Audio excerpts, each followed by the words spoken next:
কুয়াশা কুয়াশা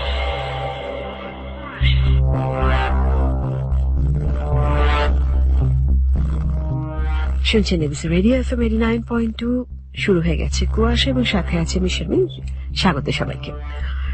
প্রতিবারের মতন এবারও রয়েছে চমৎকার একটি গল্প প্রথম ঘন্টা এবং পরের ঘন্টা রয়েছে কুয়াশার মূল কাহিনী।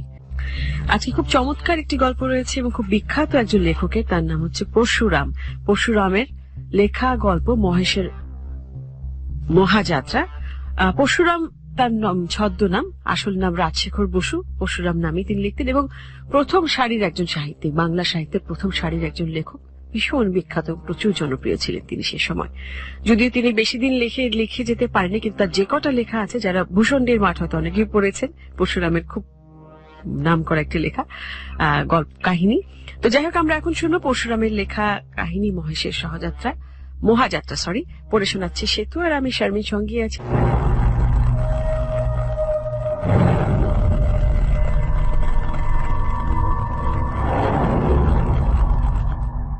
কেদার চাটুর্য মশাই বললেন, আজকাল তোমরা সামান্য একটু বিদ্যে শিখে নাস্তিক হয়ে গেছো, কিছুই মানতে চাও না।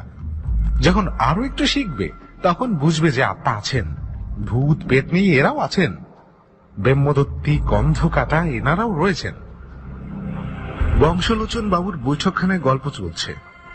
তার শালা নগেন বলল, আচ্ছা বিনোদ দা, আপনি ভূত বিশ্বাস করেন? বিনোদ বাবু বললেন, যখন প্রত্যক্ষ দেখবো তখন বিশ্বাস করবো, তার আগে হ্যাঁ কিছুই বলতে পারি। চাটুর্য বললেন, এই বুদ্ধি নিয়ে তুমি ওকালতি করো? বলি, তুমি তোমার প্রপিতামহকে দেখেছো, ম্যাকডোনাল্ড, চার্চিল আর বালডুইনকে দেখেছো, তবে তাদের কথা নিয়ে অত মাতামাতি কেন করো? আচ্ছা আচ্ছা, আর মানছি চাটুর্য মশাই, আত্মবাক্য মানতে হয়। আরে প্রত্যক্ষ করা কি যার তার কথা? শ্রী ভগবান কখনো কখনো তার ভক্তদের বলেন, দিব্যং দদামিতে চক্ষু। সেই দিব্য দৃষ্টি পেলে তবে তো সব দেখতে পাওয়া যায় নাকি? নগেন জিজ্ঞাসা করল, আপনি দেখতে পেয়েছেন চাটুর্য মশাই? জ্যাঠামি করিস না।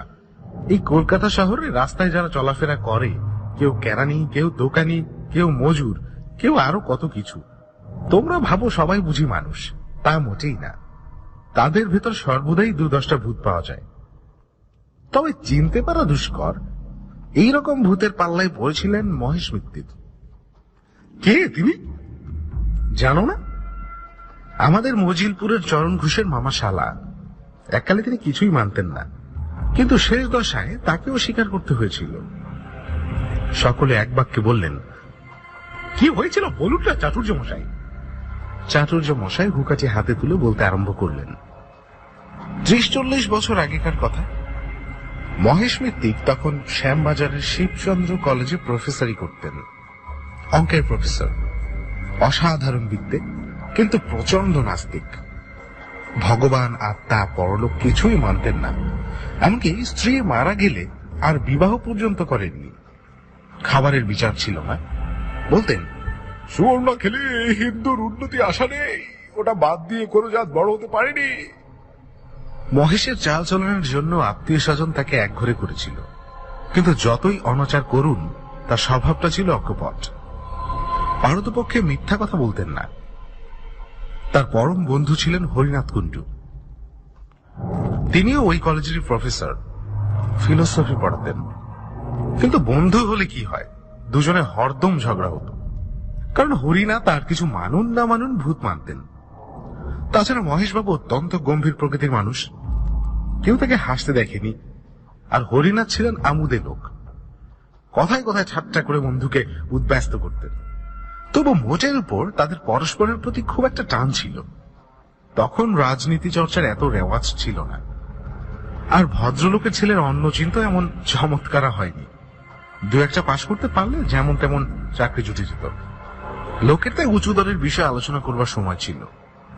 ছোকরারা চিন্তা করত, বউ ভালোবাসে কি বাসে না। যাদের সে সন্দেহ মিটে গেছে তারা মাথা ঘামাতো, ভগবান আছেন কি নেই। একদিন কলেজে কাজ ছিল না, অধ্যাপকেরা সকলে মিলে গল্প করছিলেন। গল্পের আরম্ভ জানিয়েই হোক, মহেশ আর হরিনাথ কথাটা টেনে নিয়ে ভূত আর ভগবানে হাজির করতেন, কারণ এই নিয়ে তর্ক করাই তাদের অভ্যাস। এদিনও তাই হয়েছে। আলোচনা শুরু হয় ঝি চাকরের মাইনে নিয়ে। কলেজের পণ্ডিত দীনবন্ধু মশাই দুঃখ করছিলেন। ছোট লোকের এত লোভ বেড়ে গেছে যে আর পেরে ওঠা যায় না। মহেশবাবু বললেন, লোভ সকলেরই বেড়েছে, আর বাড়াই উচিত, নইলে মনুষ্যত্বের বিকাশ হবে কিসে? পণ্ডিত মশাই উত্তর দিলেন, লোভে পাপ, পাপে মৃত্যু। মহেশবাবু পাল্টা জবাব দিলেন, লোভ ত্যাগ করলেও মৃত্যুকে ঠেকানো যায় না। তর্কটা তেমন জুৎসই হচ্ছে না দেখে হরিনাথ বাবু একটু উস্কে দেওয়ার জন্য বললেন, আমাদের মতো লোকের লোভ হওয়া উচিত মৃত্যুর পর। মাইনে তো ভাই বটে 250, তাতে ইহকালের কটা সখী বা মিটবে বলুন? তাই তো পরকালের আশায় বসে আছি, আত্মাটা যদি স্বর্গে গিয়ে একটু ফুর্তি করতে পারে। দীনবন্ধু পণ্ডিত বললেন, কে বললে তুমি স্বর্গে যাবে? আর স্বর্গে তুমি জানোই বা কি? সমস্তই জানি পণ্ডিত মশাই, আসা জায়গা, না গরম না ঠান্ডা। মন্দাকিনী কুলকুল বইছে, তার ধারে ধারে পরিজাতের ঝোপ। সবুজ মাঠের মধ্যিখানে কল্পতরু গাছে আঙুর, বেদানা, আম, রসগোল্লা, কাটলেট সব রকম ফলে আছে, ছেড়ো আর খাও। জনকতক ছোকরা দেবদূত গোলাপি উড়ুড়ি গায়ে দিয়ে সুধার বোতল সাজিয়ে বসে রয়েছে, চাইলেই ফাটাফাট খুলে দেবে। ওই হোথা কুঞ্জ বনে ঝাঁকে ঝাঁকে অপসরা ঘুরে বেড়াচ্ছে। দুদণ্ড রসালাপ করো, কেউ কিচ্ছু বলবে না। যত খুশি নাচ দেখো, গান শোনো, আর কালোয়াতি চাও তো নারদ মুনির আস্তানায় যাও। মহেশবাবু বললেন, সমস্ত গাজা। পরলোকে আত্মা ভূত ভগবান কিছুই নেই, ক্ষমতা তাকে প্রমাণ করো। তর্ক জমে উঠল। প্রফেসররা কেউ এক পক্ষে কেউ অপর পক্ষে দাঁড়ালেন। পণ্ডিত মশাই দারুণ অবজ্ঞায় ঠোঁট উল্টে বসে রইলেন। বৃদ্ধ প্রিন্সিপাল যদু সান্ডেল রফা করে বললেন, ভূতের তেমন তো দরকার দেখি না, কিন্তু আত্মা আর ভগবান বাদ দিলে তো চলে না। মহেশ মিত্তির বললেন, কেউ নেই, আমি 10 মিনিটের মধ্যে প্রমাণ করে দিচ্ছি। হরিনাথ কুণ্ডু মহা উৎসাহে বন্ধুর পিঠ চাপড়ে বললেন, লেগে যাও। তারপর মহেশবাবু ফুল স্কাপ কাগজ আর পেন্সিল নিয়ে একটি বিরাট অঙ্ক কষতে লেগে গেলেন। ঈশ্বর, আত্মা আর ভূত, এই 3 রাশি নিয়ে অতি জটিল অঙ্ক। তার গতি বোঝা কাসাধ্য। বিস্তর যোগ বিয়োগ গুণ ভাগ করে হাতির সুরের মতো বড় বড় চিহ্ন টেনে অবশেষে সমাধান করলেন। ঈশ্বর ইকুয়াল টু 0, আত্মা ইকুয়াল টু ভূত ইকুয়াল টু 0। দীনবন্ধু বললেন, বদ্ধ উন্মাদ। মহেশবাবু বললেন, উন্মাদ বললেই হয় না, এ হলো গিয়ে দোস্তুর মতো ইন্ট্রিগাল ক্যালকুলাস। সাধ্য থাকে তো আমার অঙ্কের ভুলভাল করুন। হরিনাথ বললেন, অঙ্ক টঙ্ক আমার আসে না।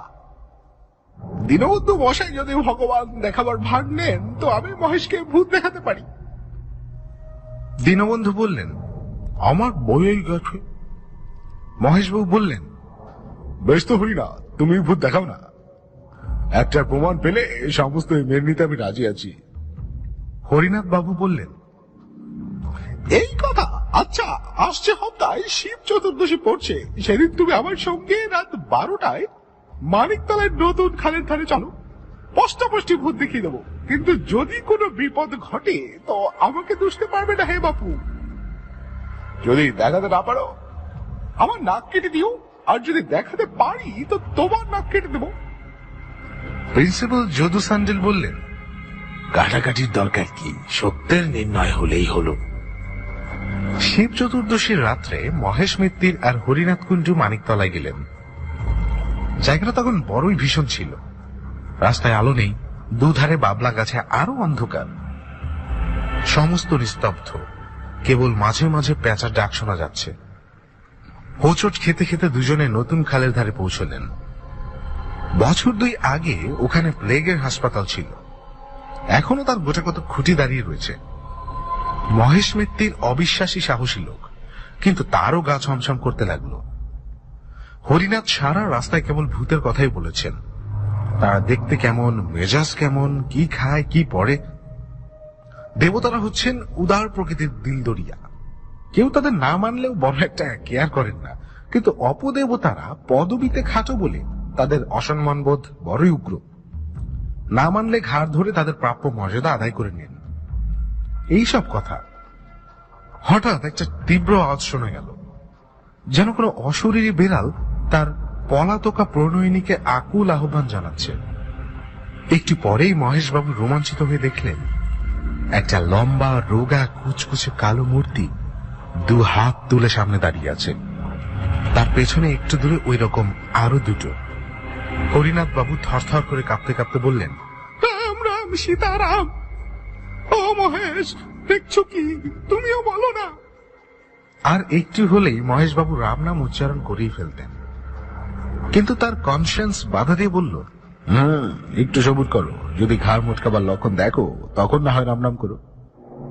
তারা একটা পাকুর গাছের নিচে ছিলেন। হঠাৎ উপর থেকে খানিকটা কাদাগুলা জল মহেশের মাথায় এসে পড়ল। তখন সামনে সেই কালো মূর্তিটা নাকি সুরে বলল, মহেশ বাবু, আপনি নাকি ভূত মানেন না? এই অবস্থায় বুদ্ধিমান ব্যক্তি মাত্রই বলে থাকেন, আগে হ্যাঁ মানি ওই কি। কিন্তু মহেশ মিত্তির বেয়ারা লোক। হঠাৎ তার কেমন একটা খেয়াল হলো, ধা করে এগিয়ে এসে ভূতের কাঁধ খামচে ধরে জিজ্ঞেস করলেন, কোন ক্লাস? ভূত থতমত খেয়ে জবাব দিল, second year sir. Roll number কত? ভূত করুণ নয়নে হরিনাথের দিকে চেয়ে জিজ্ঞাসা করল, বলি স্যার। হরিনাথের মুখে রাম ভিন্ন অন্য কোনো কথা নেই। পেছনের দুই ভূত অদৃশ্য হয়ে গেল। পাকুর গাছে যে ছিল সে চুপ করে নেমে এসে পালিয়ে গেল। তখন বেগতিক দেখে সামনের ভূতটি ঝাঁকুনি দিয়ে মহেশের হাত ছাড়িয়ে সোজা দৌড় মারল। মহেশ মিত্তির হরিনাথের পিছে একটা প্রচন্ড কিল মেরে বললেন, জোচ্চোর। হরিনাথ পাল্টা কিল মেরে বলল, আহাম্মা। নিজেদের পিছে হাত বুলাতে বুলাতে দুই বন্ধু বাড়ি ফিরলেন। আসল ভূত যারা আশেপাশে লুকিয়েছিল তারা মনে মনে বলল, আজই রজনীতে হয়নি সময়। পরদিন কলেজে হুলস্থুল বেঁধে গেল। সমস্ত ব্যাপার শুনে প্রিন্সিপাল ভয়ঙ্কর রাগ করে বললেন, অত্যন্ত শ্যামফুল কাণ্ড। দুজন নামজাদা অধ্যাপক একটা তুচ্ছ বিষয় নিয়ে হাতাহাতি। হরিনাথ, তোমার লজ্জা নেই? হরিনাথ বাবু ঘাট চুলকে বললেন, আগে আমার উদ্দেশ্যটা ভালোই ছিল। মহেশকে রিফর্ম করবার জন্য যদি একটু ইয়ে করেই থাকি তাতে দোষটা কি? হাজার হোক আমার বন্ধু তো। মহেশবাবু গর্জন করে বললেন, কে তোমার বন্ধু? প্রিন্সিপাল বললেন, মহেশ, তুমি চুপ করো। উদ্দেশ্য যাই হোক, কলেজের ছেলেদের এর ভেতর জড়ানো একেবারেই অমার্জনীয় অপরাধ। হরিনাথ, তুমি বাড়ি যাও। তোমায় সাসপেন্ড করলুম। আর মহেশ, তোমাকেও সাবধান করে দিচ্ছি, আমার কলেজে আর ভুতুরে তর্ক তুলতে পারবে না। মহেশবাবু উত্তর দিলেন, সে প্রতিশ্রুতি দেওয়া শক্ত। সকল রকম কুসংস্কার দূর করাই আমার জীবনের ব্রত। তবে তোমাকেও সাসপেন্ড করলুম। অন্যান্য অধ্যাপকরা চুপ করে সমস্ত শুনছিলেন। তারা প্রিন্সিপালের হুকুম শুনে কোনো প্রতিবাদ করলেন না, কারণ সকলেই জানতেন যে তাদের কর্তার রাগ বেশি দিন থাকে না। মহেশবাবু বাসায় ফিরে এলেন। হরিনাথের উপর প্রচন্ড রাগ। হতভাগা একটা গভীর তত্ত্বের মীমাংসা করতে চায় জুজুরি দ্বারা। সে আবার ফিলোসফি পড়ায়। এমন অপ্রত্যাশিত আঘাত মহেশবাবু কখনো পাননি। মানুষের মন যখন নিদারুণ ধাক্কা খায় তখন সে তার ভাব ব্যক্ত করবার জন্য উপায় খোঁজে। কেউ কাঁদে, কেউ তর্জনে গর্জন করে, কেউ কবিতা লিখে।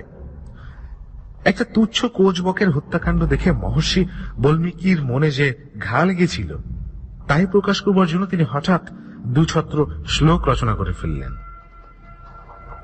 মা নিষাদ, প্রতিষ্ঠান, তম ইত্যাদি। তারপর সাতকাণ্ড রামায়ণ লিখে তার ভাবের বোঝা নামাতে পেরেছিলেন। আমাদের মহেশ মিত্রের চিরকাল নীরস অঙ্কশাস্ত্রের চর্চা করে এসেছেন। কাব্যের কিছুই তিনি জানতেন না, কিন্তু আজ তারও মনে সহসা একটা কবিতার অঙ্কুর গজগজ করতে লাগলো। তিনি আর বেগ সামলাতে পারলেন না। কলেজের পোশাক না ছেড়েই বড় একখানা আলজেব্রা খুলে তার প্রথম পাতায় লিখলেন, হরিনাথ কুঞ্জু খাই তার মুন্ডু।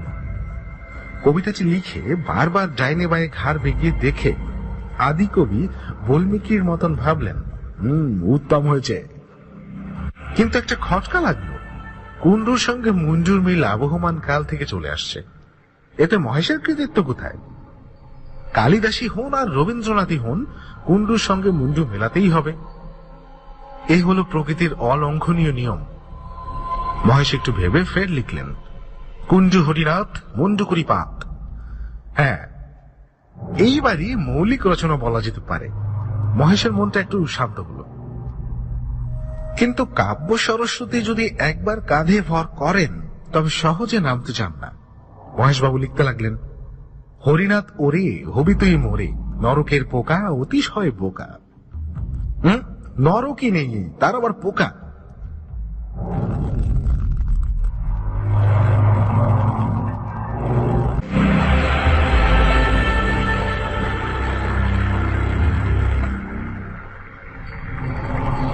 মহেশবাবু ঠিক করলেন কাব্যে কুসংস্কার এই নাম দিয়ে তিনি শীঘ্রই একটা প্রবন্ধ রচনা করবেন।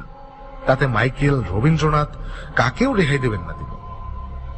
তারপর তার কবিতার শেষের 4 লাইন কেটে দিয়ে ফের লিখলেন, ওরে হরিনাথ তোরে করি পাত, পিঠে মারি চর। এমন সময় মহেশের চাকরটা এসে বলল, বাবু চা হবে কি দিয়ে? দুধ তো ছিঁড়ে গেছে। মহেশবাবু অন্যমনস্ক হয়ে বললেন, সেলাই করে রে, পিঠে মারি চর, মুখে গুজি খড়, জেলে দেশ লাই, আগুন লাগাই। কিন্তু আবার এক আপত্তি, হরিনাথকে পুড়িয়ে ফেললে জগতের কোনো লাভ হবে না, অনর্থক খানিকটা জান্ত পদার্থ বরবাদ হবে। বরং তার চাইতে হরিনাথ ওরে পোড়াবো না তোরে, নিয়ে যাব ধাপা, দেব মাটি চাপা, সার হয়ে যাবি ঢেঁড়স ফলাবি। মহেশবাবু আরো লাইন 4 রচনা করেছিলেন, তা আমার আর মনে নেই। কবিতা লিখে খানিকটা উচ্ছ্বাস বেরিয়ে যাওয়ায় তার হৃদয়টা বেশ হালকা হলো। তিনি কাপড় চোপড় ছেড়ে ইজি চেয়ারে শুয়ে ঘুমিয়ে পড়লেন। 3 দিন যেতে না যেতে প্রিন্সিপাল মহেশ আর হরিনাথকে ডেকে পাঠালেন। তারা আবার নিজের নিজের কাজে বহাল হলেন, কিন্তু তাদের বন্ধুত্ব ভেঙে গেল। সহকর্মীরা মিলনের চেষ্টা করলেন, কিন্তু কোনো ফল হলো না। হরিনাথ বরং একটা সন্ধির আগ্রহ দেখিয়েছিলেন, কিন্তু মহেশ একেবারে পাথরের মতন শক্ত হয়ে রইলেন। কিছুদিন পর মহেশবাবুর খেয়াল হলো, প্রেততত্ত্ব সম্বন্ধে একতরফা বিচার করাটা ন্যায়সঙ্গত নয়। এর অনুকূল প্রমাণ কে কি দিয়েছে তাও জানা উচিত। তিনি দেশি বিলেতি বিস্তর বই সংগ্রহ করে পড়তে লাগলেন, কিন্তু তাতে তার অবিশ্বাস আরো প্রবল হলো। প্রত্যক্ষ প্রমাণ কিছুই নেই, কেবল আছে অমুক ব্যক্তি কি বলেছেন আর কি দেখেছেন। বাঘের অস্তিত্বে মহেশের সন্দেহ নেই, কারণ জন্তুর বাগানে গেলেই বাঘ দেখা যায়। ভূত যদি থাকেই তবে খাঁচাই পুরে দেখো না বাপু। তা নয়, শুধু ধাপ্পাবাজি।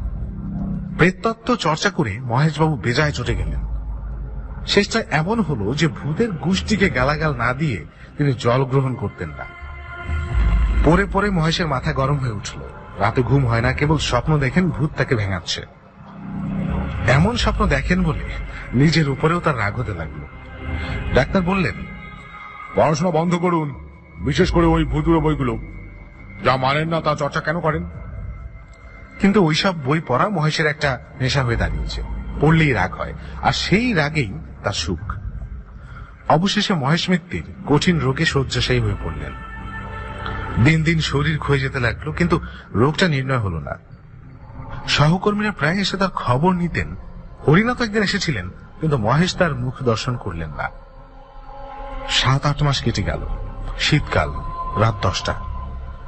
হরিনাথ বাবু শোবার উদ্যোগ করছেন। এমন সময় মহেশের চাকর এসে খবর দিল যে তার বাবু তাকে ডেকে পাঠিয়েছেন। অবস্থা বেশ খারাপ। হরিনাথ তখনই হাতিবাগানে মহেশের বাসায় ছুটলেন। মহেশের আর দেরি নেই, মৃত্যুরও ভয় নেই।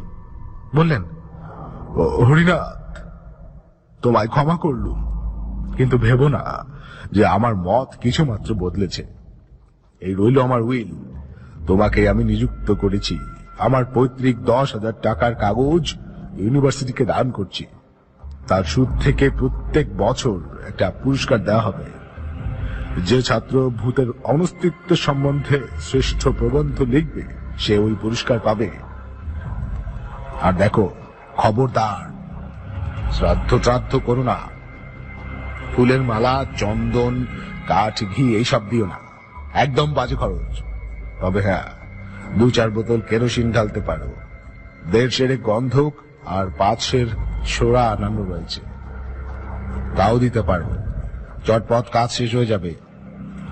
আচ্ছা, চললুম তাহলে। রাত প্রায় 11:30। মহেশের আত্মীয় স্বজন কেউ কলকাতায় নেই, থাকলেও বোধহয় তারা আসতো না। বড়দিনের বন্ধ, কলেজের সহকর্মীরা প্রায় সকলেই অন্যত্র গেছেন। হরিনাথ মহা বিপদে পড়লেন। মহেশবাবুর চাকরকে বললেন পাড়ার জনকতক লোক ডেকে আনতে। অনেকক্ষণ পর দুজন মাতব্বর প্রতিবেশী এলেন। ঘরে ঢুকলেন না, দরজার সামনে দাঁড়িয়ে বললেন, চুপ করে বসে আছেন যে বড়, সৎকারের ব্যবস্থা কি করলেন? হরিনাথ বললেন, আমি একলা মানুষ, আপনাদের উপরেই তো ভরসা। ওই বেলেল্লা হতভাগার লাশ আমরা বইব? যার কি পেয়েছেন নাকি? এই কথা বলেই তারা সরে পড়লেন। হরিনাথের তখন মনে পড়ল বড় রাস্তার মোড়ে একটা মাঠ কোঠা সাইনবোর্ড দেখেছেন, বৈতরণী সমিতি, ভদ্র মহোদয় গুণের দিবারাত্র সস্তায় সৎকার।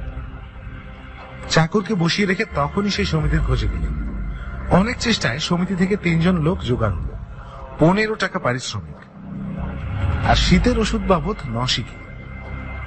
সমস্ত আয়োজন শেষ হলে হরিনাথ আর তার সঙ্গীরা খাট কাঁধে নিয়ে রাত 2:30টার সময় নিমতলা রওনা হলেন। অমাবস্যার রাত্রি, তার উপর আবার কুয়াশা। হরিনাথের দল কর্নওয়ালিস স্ট্রিট দিয়ে চললেন। গ্যাসের আলো মিটমিট করছে, পথে জনমানব নেই। কাঁধের বোঝা ক্রমেই ভারী বোধ হতে লাগলো। হরিনাথ হাঁপিয়ে পড়লেন। বৈতরণী সমিতির সর্দার ত্রিচলন পাকরাশি বুঝিয়ে দিলেন, এমনই হয়ে থাকে, মানুষ মরে গেলে তার উপর জননী বসুন্ধার টান বাড়ে।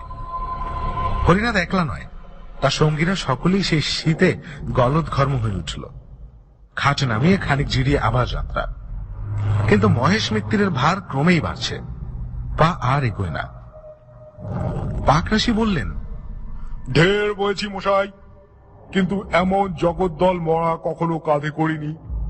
দেহটা তো শুকনো, লোহা খেতেন বুঝি? 15 টাকা হবে না মশাই, আরো 5 টাকা চাই। হরিনাথ তাতেই রাজি, কিন্তু সকলে এমন কাবু হয়ে পড়েছে যে 2 পা গিয়ে আবার খাট নামাতে হলো। হরিনাথ ফুটপাতে এলিয়ে পড়লেন। বৈতরণী 3 জন হাঁপাতে হাঁপাতে তামাক টানতে লাগলো। উঠবার উপক্রম করছেন এমন সময় হরিনাথের নজরে পড়ল কুয়াশার ভিতর দিয়ে একটা আবছায়া তাদের দিকে এগিয়ে আসছে। কাছে এলে দেখলেন কালো র্যাপার মুড়িত একটা লোক। লোকটি বলল, আপনারা হাঁপিয়ে পড়ছেন দেখছি, বলেন তো আমি কাঁদ দেই। হরিনাথ ভদ্রতার খাতিরে 2-1বার আপত্তি জানালেন, কিন্তু শেষটায় রাজি হলেন। লোকটি কোন জাত তা জিজ্ঞেস করলেন না, কারণ মহেশ মিত্তির ও বিষয় চিরকাল সমদর্শী। এখন তো কথাই নাই। তাছাড়া যে লোক উপযাজক হয়ে শ্মশান যাত্রা সঙ্গী হয় সে তো বান্ধব বটেই। ত্রিলোচন পাকরাশি বললেন, কাঁধ দিতে চাও দাও, কিন্তু বলে দিলুম বকরা পাবে না তুমি। আগন্তুক বলল, বকরা চাই না। এবার হরিনাথকে কাঁধ দিতে হলো না, তার জায়গায় নতুন লোকটি দাঁড়ালো। আগের চেয়ে যাত্রাটা একটু দ্রুত হলো, কিন্তু কিছুক্ষণ পরে আর পা চলে না। ফের খাট নামিয়ে বিশ্রাম। পাকরাশি বললেন, 20 টাকার কাজ নয় বাবু, এ হলো মোষের গাড়ির বোঝা, আরো 5 টাকা লাগবে। এমন সময় আরো একজন পথিক এসে উপস্থিত, ঠিক প্রথম লোকটির মতন কালো র্যাপার গায়ে। এও খাট বইতে প্রস্তুত। হরিনাথ দ্বিরুক্তি না করে তার সাহায্য নিলেন। এবার পাকরাশি মশাই রেহাই পেলেন। খাট চলছে আরো একটু জোরে, কিন্তু কিছুক্ষণ পরে আবার ক্লান্তি। মহেশের ভার অসহ্য হয়ে উঠছে। তার দেহে কিছু ঢোকেনি তো। খাট নামিয়ে আবার সবাই দম নিতে লাগলো। কে বলে শহরের লোক স্বার্থপর? আবার একজন সহায় এসে হাজির, সেই কালো র্যাপার গায়ে। হরিনাথের ভাববার অবসর নেই, বললেন, চলো চলো। আবার যাত্রা আরো একটু জোরে, তারপর ফের খাট নামাতে হলো। এই যে চতুর্থ বাহক এসে হাজির, সেও কালো র্যাপার। এরা কি মহেশকে বইবার জন্য এই 3 প্রহর রাতে পথে বেরিয়েছে?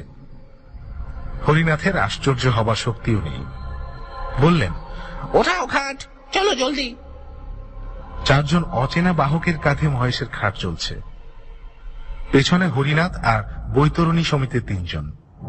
এবার গতি বাড়ছে, খাট হন হন করে চলছে। হরিনাথের আর তার সঙ্গীদের ছুটতে হলো। আরে অত তাড়াতাড়ি কেন, একটু আস্তে চলো। কেই বা কথা শুনে। আরে কোথায় নিয়ে যাচ্ছ? বিডন স্টেট ছাড়িয়ে গেলে যে লোকগুলো কি শুনতে পায় না নাকি? ওরে পাকরাশি, থামাও না ওদের। কোথায় পাকরাশি? তিনি বিচক্ষণ লোক, ব্যাপারটা বুঝে টাকার মায়া ত্যাগ করে সদলে পালিয়েছেন। মহেশের ঘাট তখন তীর বেগে ছুটছে। হরিনাথ পাগলের মতো পিছু পিছু দৌড়াচ্ছেন। কর্ন ওয়ালিস স্ট্রেট, গোলদিঘি, বউবাজারের মোড় সব পার হয়ে গেল। কুয়াশা ভেদ করে সামনের সমস্ত পথ ফুটে উঠছে। এই পথের কি শেষ নেই? রাস্তা কি উপরে উঠছে না নিচে নামছে? এ কি আলো না অন্ধকার? দূরেও কি দেখা যাচ্ছে? সমুদ্রের ঢেউ না চোখের ভুল? হরিনাথ ছুটতে ছুটতে নিরন্তর চিৎকার করছেন, থামো থামো! ও কি খাটের উপর উঠে বসেছে কে? মহেশ! মহেশই তো। কি ভয়ানক! দাঁড়িয়েছে, ছুটন্ত খাটের উপর খাড়া হয়ে দাঁড়িয়েছে। পেছনে ফিরে লেকচারের ভঙ্গিতে হাত ধরে কি বলছে ও? দূর দূরান্ত থেকে মহেশের গলার আওয়াজ ভেসে এলো, হরিনাথ, ও হরিনাথ, ও হে হরিনাথ। কি কি এই যে আমি! ও হরিনাথ, আছে, সব আছে, সব সত্যি। মহেশের খাট অগোচর হয়ে গেল। তখনও তার ক্ষীণ কণ্ঠস্বর শোনা যাচ্ছে, আছে, আছে। হরিনাথ অজ্ঞান হয়ে পড়লেন। পরদিন সকালে ওয়েলেসলি স্ট্রিটের পুলিশ তাকে দেখতে পেয়ে মাতাল বলে চালান দিল। তার স্ত্রী খবর পেয়ে বহু কষ্টে তাকে উদ্ধার করলেন। বংশলোচন বাবু জিজ্ঞাসা করলেন, গয়ায় পিন্ডি দেওয়া হয়েছিল কি? শুধু গয়ায়? পিণ্ডি দাদন খায় পর্যন্ত দেওয়া হয়েছে, কিন্তু কোনো ফল হয়নি। পিণ্ডি ছিটকে ফিরে এলো। তার মানে মহেশ পিণ্ডি নিল না, কিংবা তাকে দিতেও দিল না। আশ্চর্য! মহেশ মিত্তিরের টাকাটা? সেটা ইউনিভার্সিটিতে গচ্ছিত আছে, কিন্তু কাজে কিছুই হয়নি। ভূতের বিপক্ষে প্রবন্ধ লিখতে কোনো ছাত্রের সাহস নেই। এখন সেই টাকা সুদে আসলে প্রায় 25,000 টাকা হয়েছে। একবার সেনেটে প্রস্তাব ওঠে সেই টাকাটা প্রত্ন বিভাগের জন্য খরচ করা হোক, কিন্তু ছাদের উপর এমন দুবদাব শব্দ শুরু হলো যে সবাই ভয় পালালেন। সেই থেকে মহেশ ফান্ডের নাম কেউ করে না।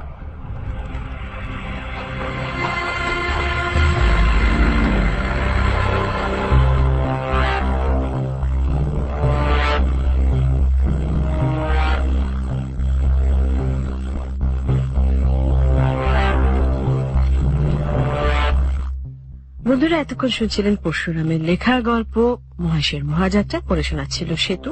ঠিক আছে, চলে যাচ্ছি আজকের মূল কুয়াশার মূল কাহিনীতে। আজকের কাহিনী মূল কাহিনী এবং নাট্যরূপ দিয়েছেন মশিউর রহমান শান্ত, এবং অভিনয়াংশ বা নাট্যাংশ পরিচালনা করেছেন শেগুফতা আবিদ শাড়ি। বিভিন্ন চরিত্রে যারা অভিনয় করেছেন সেটা এখন না বলে পরে বলি, সেটাই বরং ভালো লাগবে। এখন শুনুন প্রথম অংশ, তারপর ফিরে আসছি, ফিরে এসে কথা হবে। সঙ্গেই থাকবেন।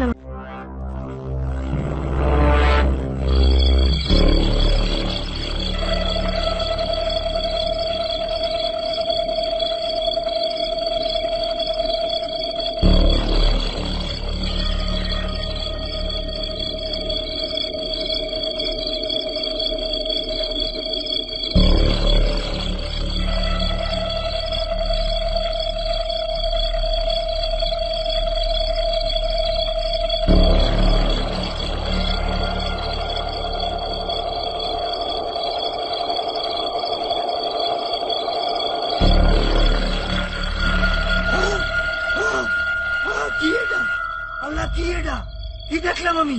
ওই রামদান, কি হয়েছে রে তোর? চিল্লাই ভালো আসছিস খেলা? আরে কি দেখলাম এটা?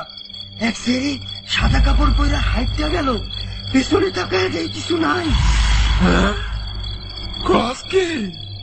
এদিকে কাহিনী জানিস না তুই? তুই জানবি বা কেমনে? তুই তো বেটা নতুন, এনকের বাড়ির সব মানুষ হয়তো জানে। তুই মনে হয় খালেক সাহেবের মায়ের দেখছিস। এখানে রাইতে অনেক লোকেরাই তার দেখে। আল্লাহ, খালেক সাহেব কেন? আমি তো আজকেই নাম শুনলাম। সেরি সাদা কাপড় পিন্দা ছিল, আমার গায়ের লোম কারাইয়া গেছে রে। কি দেখলাম আর কেমনে গায়েব হইয়া গেল? ও ওই যে দোতলা বাড়ি দেখছস? ওই দেখালেক সাহেবের বাসা। তাই হ্যাঁ এনে থাকে না। হ্যাঁ মাইয়া মারা দেওয়ার পর হ্যাঁ তো বাড়ি ভাড়া দিয়ে কবে চলে গেছে গা। মাইয়া মরুনের পর মানে? হ্যাঁ। কি করতেছে সেগুলা? নতুন তো কিছু জানোস না, সমস্যা নাই, আস্তে আস্তে সবই জানবি। এখন কিছু কম না। ভাইয়া ঘুরে দেখা তোরা এনে সাবধানে থাকিস, কারণ এইগুলো আবারও দেখবি। আমি নিজেও কয়েকবার দেখছি রে দোস্ত, সাবধানেই থাকতে হইব। দোতলা বাড়ি, শুধু দোতলায় ফ্ল্যাট আর নিচতলায় গ্যারেজ, কিন্তু ফ্ল্যাটের ভাড়া একেবারে জলের মতো। ঢাকা শহরে এত সস্তায় ফ্ল্যাট ভাড়া পাওয়া আর হঠাৎ করে সোনার হরিণ পাওয়া একই কথা। তাই সোনার হরিণ যখন পাওয়াই গেছে, তাই সেটাকে কিছুতেই হাতছাড়া করলেন না আতাউর রহমান বাদল। তিনি সামান্য চাকরি করেন, তার কাছে এই অর্থ বাঁচিয়ে মাস শেষ করা অন্য যে কোনো কিছুর চাইতে অনেক বেশি গুরুত্বপূর্ণ। তিনি তাই আর 7-5 না ভেবে উঠে পড়লেন ওয়ারির লালমিনি স্ট্রিটের এই বাড়িতে। এতে তার পরিবারের সবাই অবশ্য খুব খুশি। পরিবারের সবাই বলতে যে অনেক মানুষ তা কিন্তু না। তার পরিবারের সদস্য সংখ্যা মাত্র 4 জন, তার স্ত্রী শাহানা, মেয়ে তমা আর ছেলে সুমন। নতুন বাড়ি নিয়ে সবার মুখেই এখন শুধু প্রশংসা শুনছেন আতাউর রহমান। তবে তার মেয়ে তমার কাছে ব্যাপারটা একটু খটকা লাগলো। তমা অনার্স 3rd ইয়ারে পড়ে, তাই সে খুশি হলেও বাবাকে সরাসরি বলেই ফেললো খটকার কথা। বাবা, সবই না হয় ঠিক আছে, কিন্তু এরকম একটা দামি এলাকায় এত সস্তা বাসা কেন? এই যে এটাই হলো তোদের সমস্যা, ভাড়া কম, এটা নিয়েও তোদের প্রবলেম। ওই যে বলে না, খাইতে দিলে বসতে দাও, তোদের হচ্ছে সেরকম অবস্থা। সস্তা একটা বাড়ি ভাড়া পেয়েছি, কোথায় খুশি হবি, এদিকে যত রকম কুফা কথাবার্তা। আরে খুশি হইনি একবারও তো বলিনি, কিন্তু কথা হচ্ছে যেখানে সব বাসের ভাড়া এত বেশি, সেখানে এই বাসের ভাড়া এত কম কেন? কম কি করে সেটা বড় কথা না, কমে আমরা পেয়েছি সেটাই বড় কথা। এখন এগুলো নিয়ে কথা বলার কিছু নাই। তাছাড়া এই বাড়িতে সবচাইতে বড় সুবিধা, বাড়িওয়ালা এখানে থাকে না, সুতরাং নিজেদের মতো করে থাকা যাবে। তা অবশ্য ঠিক, আমরা ইচ্ছে মতো ছাদে উঠতে পারবো। আগের বাসা তো একদমই ফালতু ছিল, ছাদের গেট তালা সব সময় লেগে থাকতো। তোর এখন আর এই ঠিক বেঠিক নিয়ে ভাবতে হবে না।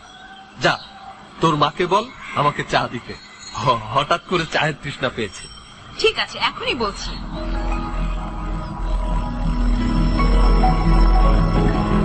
আমাদের মধ্যবিত্তদের জীবনের খুশিগুলো বরাবরই একটু ব্যতিক্রম। আতাউর রহমান বাদল সাহেবের পরিবারও এর থেকে ব্যতিক্রম না। বাড়ি নিয়ে অনেক বেশি খুশি হবার কারণে তারা একদিন পোলাও কোরমা রান্না করে নতুন বাড়ির আনন্দ উদযাপন করলেন। বাদল সাহেব একদিনের জন্য সব রকম খরচার কথা ভুলে মনের মতো বাজার করলেন। মনে হচ্ছে এই পরিবারটি নতুন করে প্রাণ ফিরে পেয়েছে। আসলে সত্যি বলতে পরের বাড়িতে বসবাস করা আর মুরগির খাঁচায় বসবাস করা একই কথা। তারপরেও যখন এত স্বাধীনভাবে কম টাকায় ভাড়া পাওয়া গেছে, তাই নতুন প্রাণ ফিরে পাওয়াটাই স্বাভাবিক। মজা করে খেতে খেতে বেশ গল্পও করলেন তারা। বুঝছিস তো মা, তোর মাকে তুই এখন থেকে ফলো কর, নইলে ভবিষ্যতে আফসোস করবি। দূর, মাকে আবার ফলো করতে যাব কেন? প্রতিটি মানুষ আলাদা বাবা। আরে দূর গাধি, আমি কি বললাম আর কি বুঝলি? তোর মায়ের হাতের রান্না দেখেছিস? আমার ক্ষমতা থাকলে তো তোর মায়ের হাত স্বর্ণ দিয়ে বাঁধিয়ে রাখতাম। হয়েছে হয়েছে, আমাকে আর তেল দিয়ে ফুলাতে হবে না। তেল দিলাম কোথায়? যা সত্যি তাই তো বললাম। জীবনে একটা স্বর্ণের গলার হার তো কিনে দিলে না, আর তুমি বলছো আমার হাত তুমি স্বর্ণ দিয়ে বাঁধিয়ে রাখবে।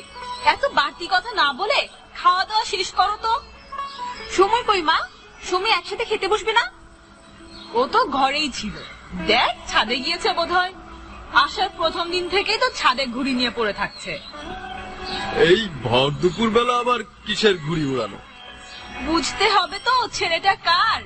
এত বড় হয়ে গেল তবুও ঘুড়ি উড়ানোর নেশাই কাটলো না। দাঁড়াও, আমি ডাকছি। তোর ডাকতে হবে না, আর ক্ষুধা লাগলে সে নিজেই এসে খাবে। বাবা, তুমি ঠিকই বলেছ।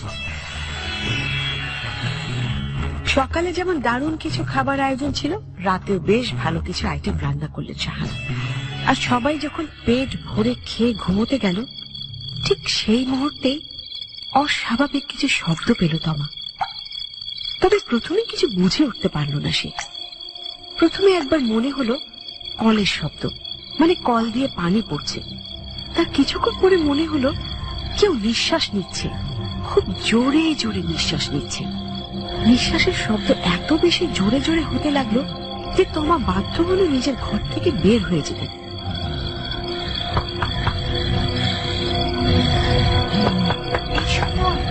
দরজাটা খুলতো।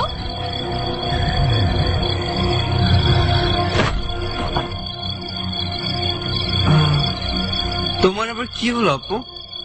রাত বিরাতে এত জ্বালাও কেন বলো তো? আরে অকারণে ডাকিনি, তুই কোনো শব্দ শুনতে পাচ্ছিস? কিসের শব্দ? ভালো মতো খেয়াল কর, দেখ দেখ কোনো শব্দ পাচ্ছিস কিনা।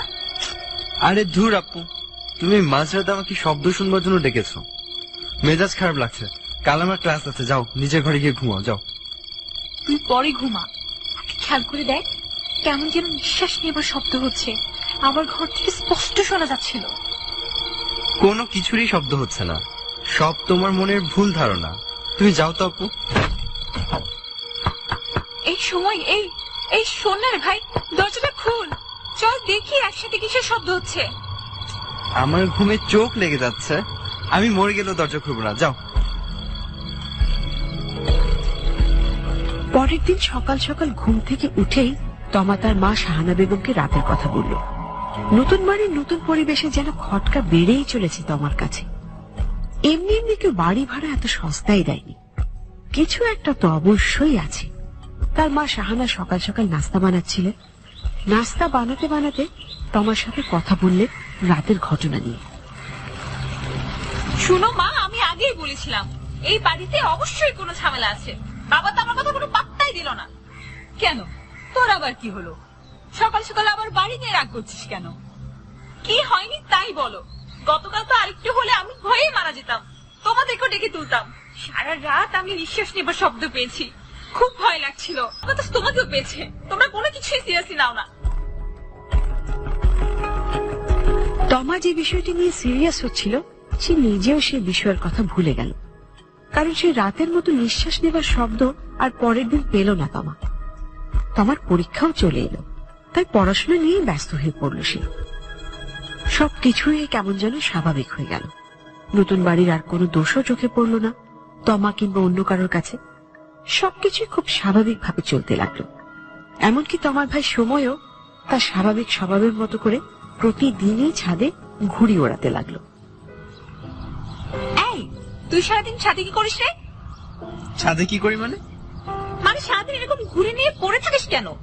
এরকম ভাবে ছাদে থেকে তো চেহারাটা চালিয়ে ফেলেছিস। আয়নার সামনে দাঁড়িয়ে দেখ, দেখেছিস নিজেকে? মনে হচ্ছে নাইজেরিয়ান দাঁড়িয়ে আছে একজন। দেখো আপু, মজা নিও না। ঘুড়ি উড়ানোর কি মজা সেটা বুঝলে আমাকে এই কথা তুমি বলতে না। আমি তোর মতো পাগল? না খেয়ে না দিয়ে সারাদিন ঘুরে উড়াবো? রোদে পুরো তোর মতো কয়লা হওয়ার কোনো ইচ্ছেই আমার নেই। আর সারাদিন যেভাবে ছাদে পড়ে থাকিস, কোনদিন ঘুড়ি ধরতে গিয়ে ছাদ থেকে পড়ে যাস কে জানে। আমাকে নিয়ে তোমার চিন্তা করতে হবে না, তুমি নিজের চরকায় তেল দাও। তুমি অকারণে পুরান ঢাকায় থাকো। বিকেলে একবার ছাদে এসে দেখো, প্রতিটা ছাদেই দেখবে ছেলেরা ঘুড়ি উড়াচ্ছে। আরে বিকেলের ব্যাপারটা আলাদা। সবাইকে তোর মতো পাগল যে সারাদিন ঘুরে উড়াবে, এরকম পাগল ঢাকা শহরে একটা পাওয়া যাবে না। বুঝতে হবে তো, আমি ওয়ান পিস। তোর সাথে কথা বলাটাই বৃথা। তোমার তো সবার সাথে কথা বলা বৃথা, কারণ তোমাকে তো কেউ পাত্তাই দেয় না। কি বলি তুই? যা সত্যি তাই বললাম। এই, তুই আমার সাথে কথা বলবি না। উফ, থ্যাংক ইউ, বাঁচা গেল। ফাজিল, আমি তোর সাথে কোনো কথাই বলবো না। Thanks again.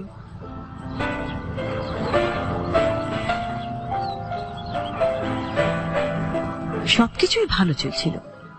শুধু ভালো না, বেশ ভালো। একটি পরিবারে যেমন হয়ে থাকে, একটু খুনসুটি, একটু অভিমান, আবার একই সাথে অনেক ভালোবাসা। এই পরিবারও আলাদা না, তবে কোথায় যেন কি একটা ব্যাপার ছিল। সবার চোখে তা প্রথমে না পড়লেও হঠাৎ তমা একদিন লক্ষ্য করলো যে তমা একা না, তমার সাথে অন্য কেউ একজন চলাচল করে।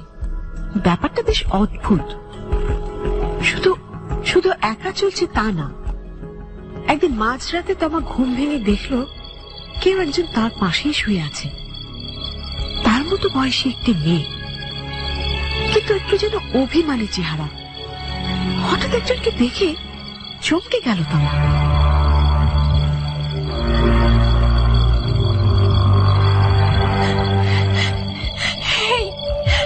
কে তুমি? কথা বলছো না কেন? তোর সমস্যাটা কি? মেয়ে, তুই চিনিস না আমি কে? আমার ঘরে থেকে তুই বলছিস আমি কে? বাঁচতে চাইলে এক্ষুনি এখান থেকে চলে যা, চলে যা এখান থেকে, চলে যা বলছি।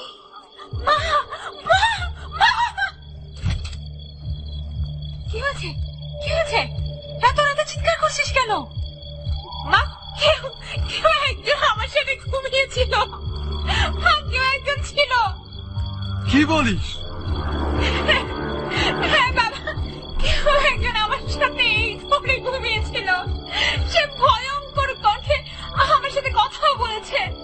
আমার খুব ভয় লাগছে। কি বলছিস এগুলো? এখানে কে আসবে? তুমি অকারণে ভয় পাও আপু। এত রাতে এভাবে কেউ চিৎকার করে? তোমার ঘরে কে আসবে?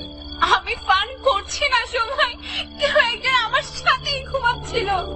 আমি চোখ খুলবার সঙ্গে সে আমার সাথে কথা বলেছে। তার কণ্ঠ খুব ভয়ঙ্কর, অনেক অনেক বেশি ভয়ঙ্কর। তুমি সারাক্ষণ ভয়ঙ্কর জিনিস নিয়ে চিন্তা করো, তাই তোমার এরকম মনে হয়।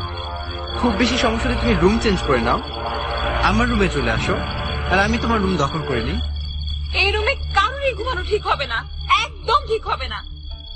আরে ধুর আপু, কি যে বলো তুমি। এত দুশ্চিন্তা করো না তো, আমি এখন থেকে এই ঘরে ঘুমাবো।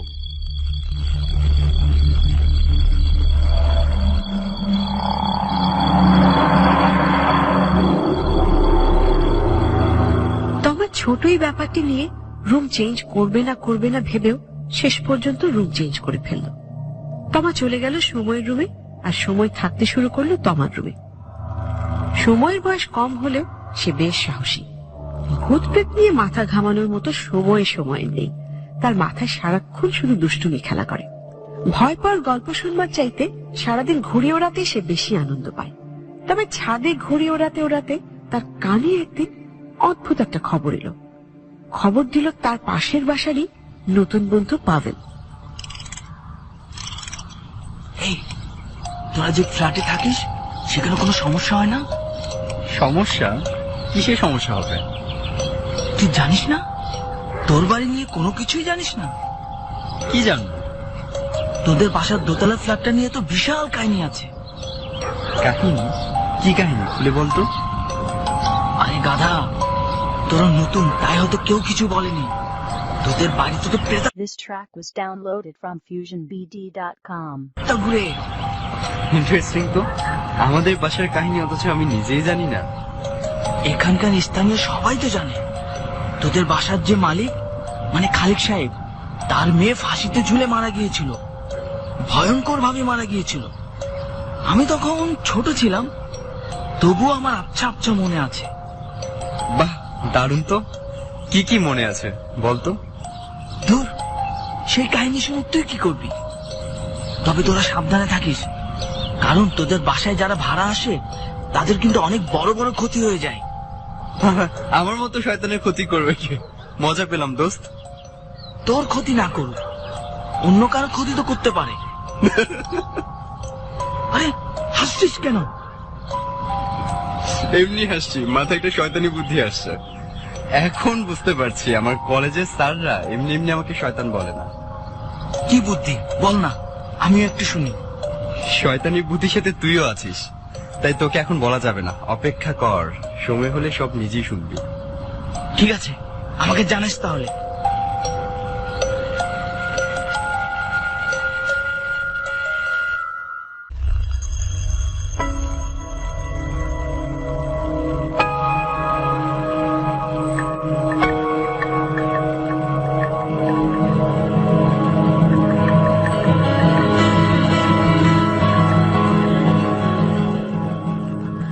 সময়ের কাছে পুরো ব্যাপারটা ফান মনে হলো। প্রেতাত্মা ভূতের উপন্যাসেই থাকে, এরকম কাহিনী ভূতের উপন্যাসে শোভা পায়।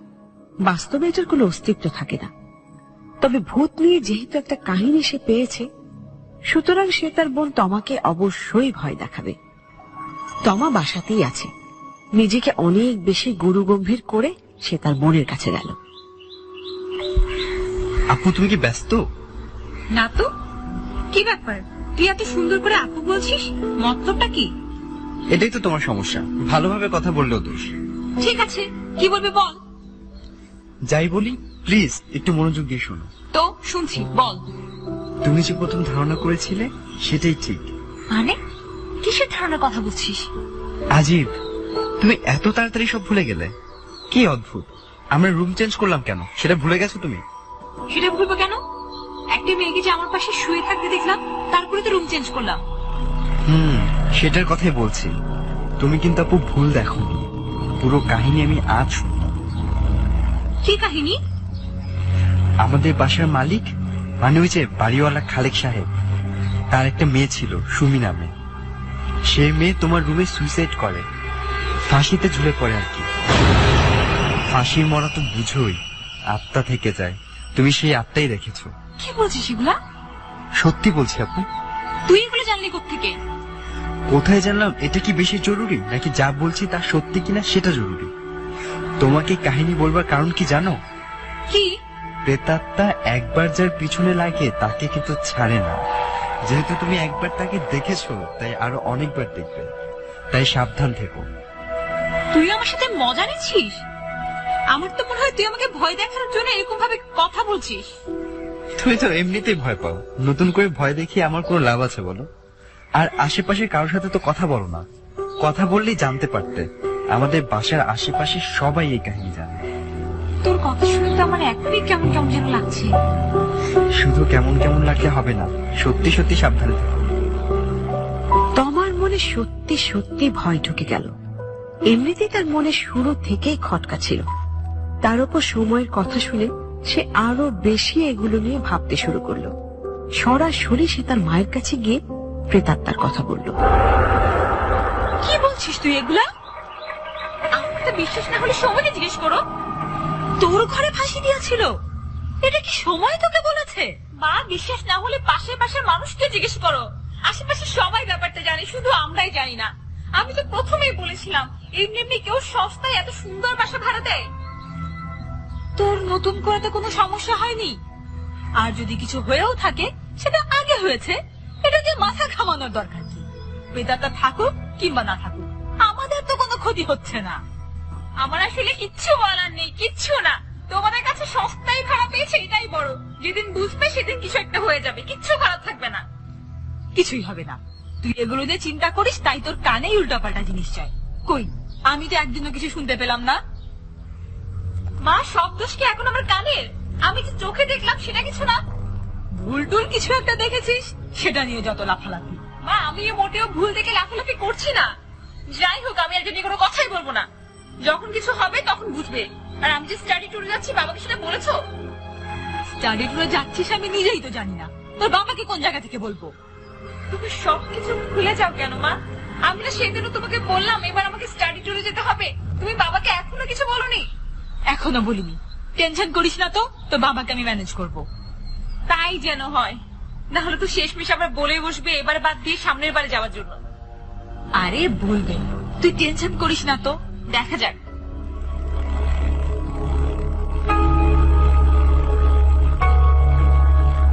এদিকে তোমার স্টাডি ট্যুরে যাওয়ার সময় চলে এলো, আর ঠিক একই সাথে তোমার ভাই সময়ের মাথা থেকে এক শয়তানি বুদ্ধিও বের হয়ে এলো। অবশ্য সাথে সাথে বললে ভুল হবে, কারণ এই বুদ্ধি তার মাথায় আগেই ছিল। বলা যায় বুদ্ধি বাস্তবায়নের একটা সময় সে পেয়ে গেল। তবে এই ব্যাপারে আগে কিছুই সে বলল না কাউকে। তোমার কাছে গিয়ে সে জিজ্ঞেস করলো, আচ্ছা আপু, তুমি ফিরবে কখন? কিসের কখন ফিরবো? আরে স্টাডি ট্যুর যাচ্ছ না? আরে গাধা, বল ফিরবো কবে? আমি যাচ্ছি 3 দিনের ট্যুরে। কাল যাবো আর তার ঠিক 3 দিন পর ফিরে আসবো। কিন্তু কেন বলতো?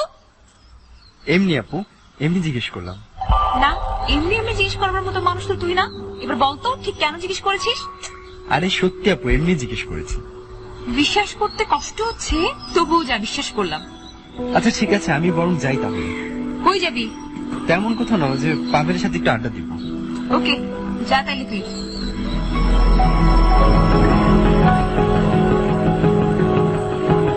সময় পাবেলের কাছে গিয়ে তার মাথায় আসা প্ল্যানটা নিয়ে কথা বলতে শুরু করলো। সময়ের কথা শুনে পাবেল চোখ বড় বড় করে তাকিয়ে আছে। একই সাথে কৌতূহল আবার ভয় দুটোই একসাথে পাবেলের চেহারায় প্রকাশ পাচ্ছে। কৌতূহলে পাবেল সময়ের দিকে চোখ বড় বড় করে বলল, সত্যি সত্যি আমরা প্ল্যান চেক করবো? হ্যাঁ, প্ল্যান চেট কেবল মিথ্যা মিথ্যা করা যায় না। কোনো সমস্যা হবে না তো? আরে ধুর, কি সমস্যা হবে? কোথায় করবো? আমার বাসায় করব, গাধা কোথাকার। প্রেতাত্মা যদি আমার বাসায় থাকে তাহলে প্ল্যান চেক তো আমার বাসাতেই করতে হবে, তাই না? কিন্তু তোর বাসায় কিভাবে? বাসায় সবাই কই থাকবে? বাসায় কেউ থাকবে না। আব্বু 3 দিনের জন্য স্টাডি ট্যুরে যাচ্ছে, আর আব্বু আম্মু যাচ্ছে ফুপুর বাসা। আমার ফুপুর বাসা আবার ময়মনসিংহ, তো আমাকেও যেতে হতো, কিন্তু আমার যেহেতু পরীক্ষা তাই আমি বাসায় একাই থাকবো। তাই তো ভাবলাম আমার পুরনো ইচ্ছেটা পূরণ করে ফেলি। আর তোরে তো অনেক আগেই বলেছিলাম আমার মাথায় একটা প্ল্যান ছিল। কিন্তু দুজন মিলে কিছু একটা উল্টা পাল্টা করে ফেললো তো ঝামেলা। কি ঝামেলা? ধর, সে আত্মা আমাদের কোনো ক্ষতি করে ফেললো, তাহলে? তুই আসলেই গাধা। আমি চিন্তায় আছি সত্যি সত্যি আত্মা আসবে নাকি নাকি আমাদের প্রচেষ্টায় বৃথা যাবে, আর তুই কিনা ভাবছিস আত্মা আমাদের ক্ষতি করবে। একদম টেনশন নিস না, আত্মা যদি আসে তাহলে তারই ক্ষতি হবে। আমি কিন্তু প্ল্যান চেটের নিয়ম কানুন কিছুই জানি না। তুই অনেক বেশি আজাইরা কথা বলিস। এখানে আজাইরা কথা কি বললাম? এই প্ল্যান চেট কিভাবে করে জানিস না, আত্মা ক্ষতি করবে, আরো কত কি ব্লা ব্লা ব্লা। আচ্ছা ঠিক আছে, আর কিছুই বলবো না। তুই প্ল্যান চেট কবে করবি? আগামীকাল। বাসায় সবাই বের হয়ে গেলে আমি তোকে কল দিব, তুই চলে আসবি। তারপর রাত 12টার পর শুরু হবে আমাদের আসল কাজ। ঠিক আছে, আমি রেডি থাকবো। ঠিক আছে।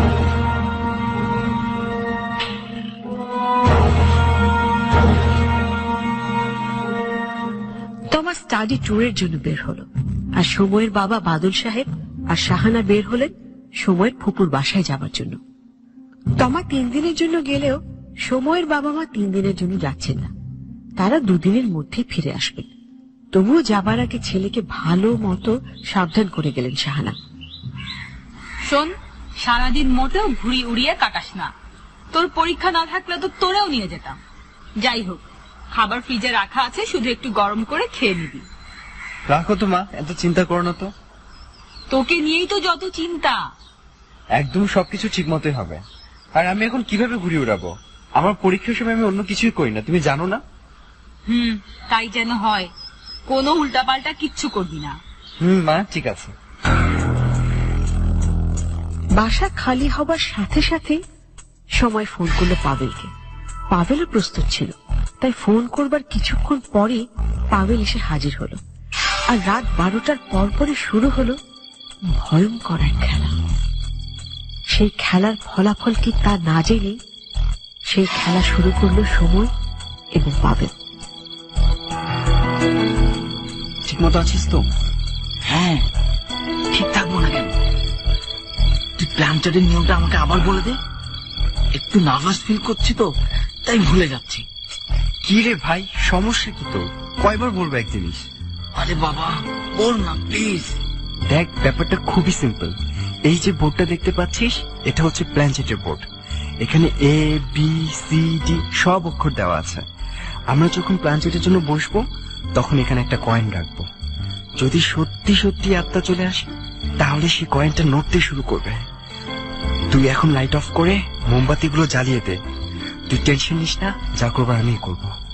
টেনশন না, আসলে একটু নার্ভাস লাগছে। যাই হোক, মোমবাতি ধরিয়ে ফেলেছি, এখন কি করতে হবে বল? কিছুই করতে হবে না, তুই চুপচাপ বস। ওহো, আমি যে বইতে পুরো নিয়মটা পড়েছি সেই বইটা আবার একটু দেখে আসি। বই দেখবি মানে? তুই এখনো ভালো মতো নিয়ম কানুনই জানিস না? ভাই, কোনো বিপদ না হলে হয়। তুই চুপ থাক তো প্লিজ। বললাম তো চুপচাপ বসে থাক, যা করবার আমি করছি। তুই মোমবাতিটা বোর্ডের মাঝে সাজাতে থাক, আমি যাচ্ছি আর আসছি।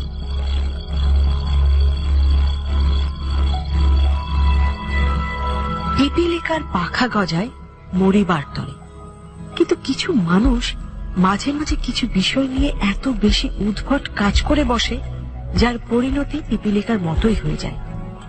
শুধুমাত্র বই পড়ে প্ল্যানচেটের মাধ্যমে আত্মার সাথে কথা বলবার জন্য সময়ের কাজ অনেকটা সেরকমই। পাভেলকে সামনে বসিয়ে সময় প্ল্যানচেটের জন্য অনেকটা মঞ্চের মতো করেই পড়তে লাগলো। আশেপাশে যদি আত্মা থেকে থাকুন তাহলে আসুন। If any good soul passes by, please come. Please come. দোস্ত, কিছু হচ্ছে না তো? প্ল্যানচেটের মাঝখানে কথা বলছিস কেন? একদম কথা বলবি না, চুপচাপ বসে থাক, সবকিছু হবে। আশেপাশে যদি কোনো আত্মা থেকে থাকুন তাহলে আসুন, আসুন।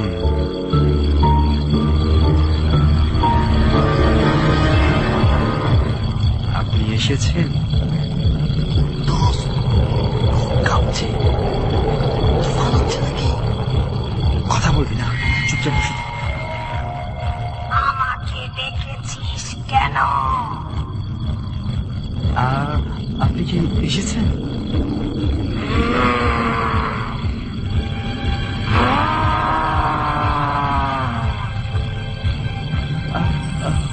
আপনি কি এখানেই থাকেন?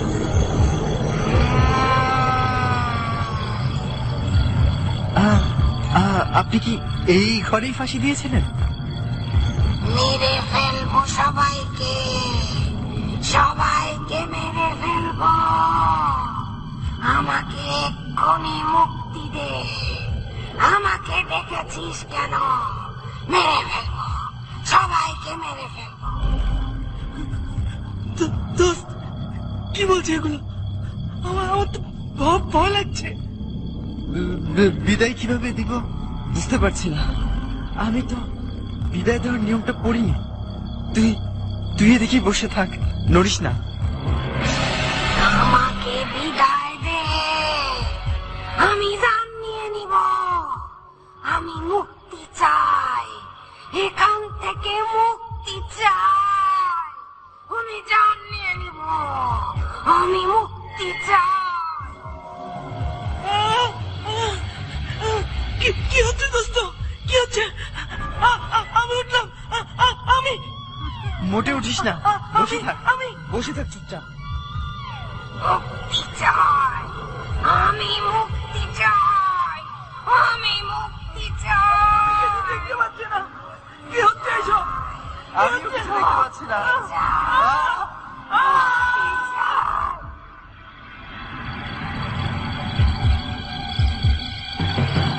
সেদিন রাতে কি হয়েছিল সেটা একটা রহস্যই থেকে গেল। কারণ ওই ঘটনার পর পাভেল এবং সময় দুজনই কথা বলবার শক্তি হারিয়ে ফেলে। অদ্ভুত এক রোগে আক্রান্ত হয় সে। মাথাটা অনেকটা এলোমেলো হয়ে যায় দুজনের।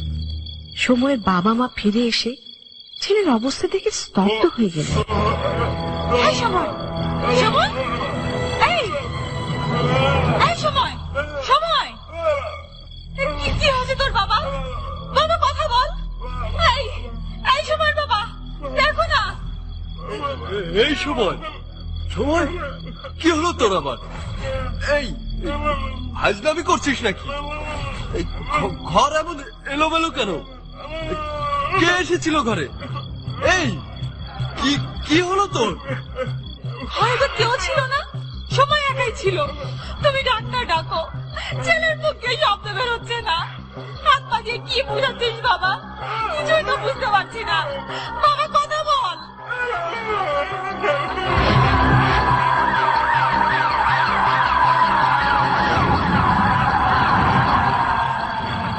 সময়কে ডাক্তারের কাছে নেওয়া হলো। ডাক্তার সময়কে দেখে খুবই অবাক হলেন। কোনো কারণ ছাড়াই একটা ছেলে কথা বলবার শক্তি হারিয়ে ফেলেছে দেখে তিনি অনেক বেশি অবাক হলেন। অনেকগুলো পরীক্ষা নিরীক্ষা করা হলো। সময়ের মুখ কিছুটা বাঁকাও হয়ে গেল। একই জিনিস পাভেলের ক্ষেত্রেও হলো। ডাক্তার কোনো কিছুই বের করতে পারলেন না। ডাক্তার সাহেব, কি হলো কিছুই তো বুঝতে পারছি না। আমার সুস্থ ছেলে কিভাবে কথা বলা বন্ধ করে দিল বুঝতে পারছি না। বাদল সাহেব, টেস্টে তেমন কিছুই ধরা পড়েনি। কেসটা একটু আলাদা। একটা ব্যাপার বুঝলাম না, সে কথাও বলতে পারছে না, আবার লিখতেও পারছে না, পুরো ব্যাপারটাই ধরতে পারছি না। ব্যাপারটা শুনতে পারলে ভালো হতো। কিন্তু এখন কি করা উচিত বলুন তো ডাক্তার সাহেব? আমি কিছু ওষুধ লিখে দিচ্ছি আর কিছু ব্যায়ামও দিচ্ছি, তবে একটা ব্যাপার জানতেই হবে, কোনো একটা ঘটনা অবশ্যই ঘটেছে। যে কোনো কারণে আপনার ছেলের মুখের ভিতরে নার্ভ কাজ করছে না, কিন্তু ঘটনা কি সেটাই ধরতে পারছি না। যাই হোক, আমি চিকিৎসা করছি, দেখা যাক কি হয়। ঠিক আছে ডাক্তার সাহেব। পরে অনেক চিকিৎসা করা হলেও এর কোনো সমাধান মেলেনি।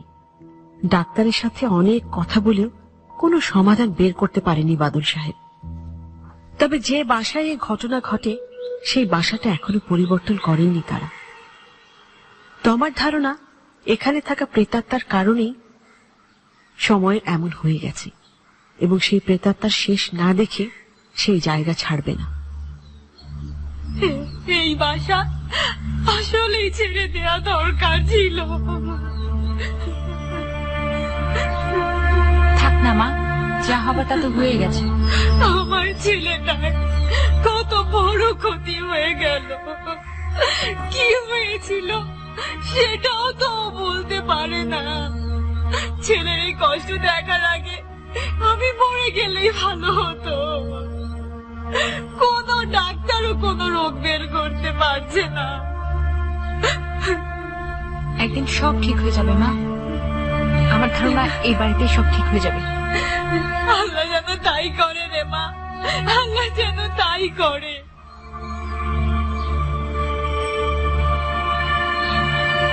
সময় বাকি জীবনে কখনোই আর কথা বলতে পারেনি। পাশের বাড়ির পাভেলও এই ব্যাপারে কোনো কিছুই বলতে পারেনি। সেদিন রাতের রহস্য আজীবন রহস্যই ছিল।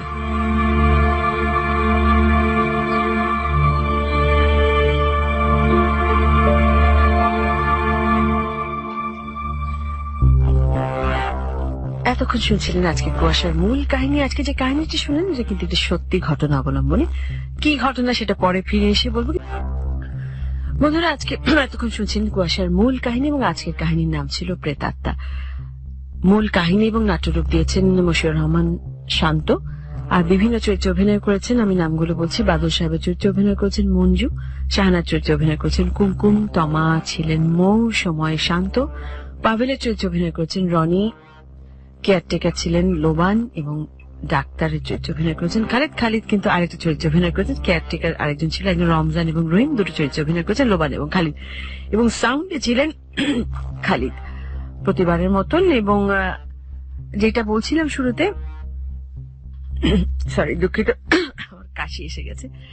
যেটা বলছিলাম যে এটি একটি সত্যি কাহিনী অবলম্বনে। পুরনো ঢাকার একটি বাড়িতে একটি মেয়ে আত্মহত্যা করে, এবং ওই বাড়িটাকে ভাড়া নিত না, এবং শোনা যেত ওই মেয়েটিকে না কেউ বাড়িতে দেখা যেত। সেটা থেকেই এই মূল কাহিনীটি লিখেছেন মশিউর রহমান সাথে, এবং তার কাছ থেকে ঘটনাটি আমার শোনা। আরো ডিটেল হয়তো পরে বলতে পারবো।